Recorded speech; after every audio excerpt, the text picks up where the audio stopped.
जगदीप धनखड यांनी राजीनामा दिलेला आहे। उपराष्ट्रपती पदाचा धनखड यांनी राजीनामा दिलाय।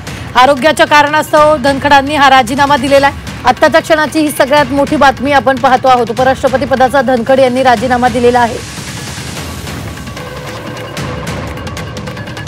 या संदर्भात ताजे अपडेट देत आहेत आपले प्रतिनिधी उर्वशी खोना। उर्वशी, यावेळी जगदीप धनखड यांनी राजीनामा दिलेला आहे। नक्कीच जगदीप धनखड आपल्याला माहिती आहे की ज्या प्रकाराने ते सभागृहाला चालवायचे आणि लीड करायचे हे खूप मोठं एक्झाम्पल होतं। ते नेहमी एक बघितलं तर चांगल्यापैकी आणि स्मूथली असं ते चालवायचे।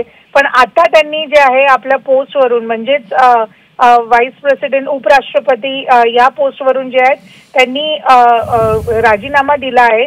त्यांनी एक लेटर जे राष्ट्रपती यांना लिहिलं आहे त्यात त्यांनी लिहिलं आहे की हेल्थचे काही रिझन्स आहेत, हेल्थचे काही कारण आहेत, स्वास्थ्याला घेऊन आणि काही मेडिकल ॲडवाइसेस त्यांना दिलं गेलं आहे। त्यांना विश्रांती घेण्यासाठी सांगितलं गेलं आहे, रेस्ट घेण्यासाठी सांगितलं गेलं आहे आणि म्हणून ते रिझाईन करतायत। निश्चित, धन्यवाद उर्वशी ताजे अपडेट देण्यासाठी।